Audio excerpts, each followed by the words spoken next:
sidang tahunan MPR hari ini, Presiden Joko Widodo mengajak masyarakat bangkit dan melakukan perubahan hadapi pandemi COVID-19.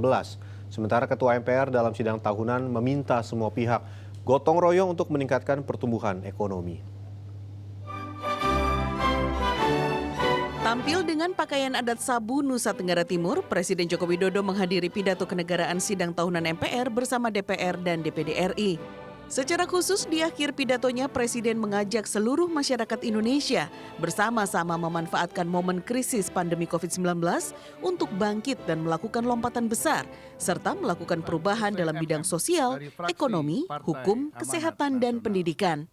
Presiden juga mengingatkan untuk tidak lagi bekerja dengan cara lama yang cenderung birokratif.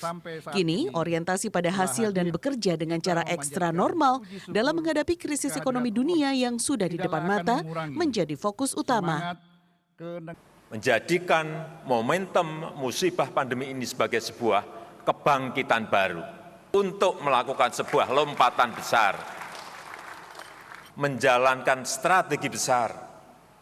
Saatnya kita bajak momentum krisis ini untuk melakukan lompatan-lompatan besar.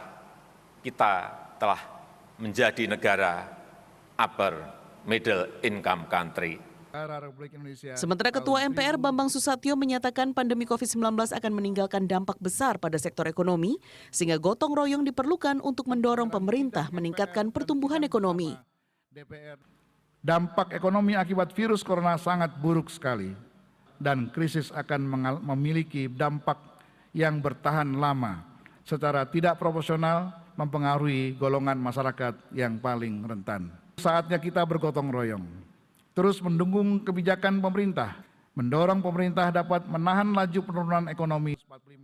Sedangkan dalam pidatonya, Ketua DPR RI Puan Maharani menekankan perlunya peningkatan pelayanan kesehatan dan memperkuat sistem penanggulangan bencana.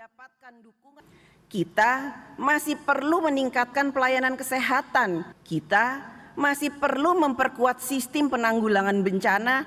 Kita masih perlu menyempurnakan sistem jaminan sosial dan perlindungan sosial. Sidang tahunan di masa pandemi tahun ini digelar dengan protokol kesehatan ketat. Semua hadirin wajib mengenakan masker dan menjaga jarak. Jumlah orang di ruang sidang juga dibatasi.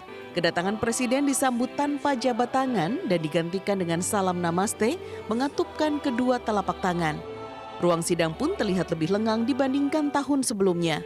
Protokol yang sama juga diberlakukan untuk para undangan di luar ruang sidang yang menyaksikan sidang melalui layar besar.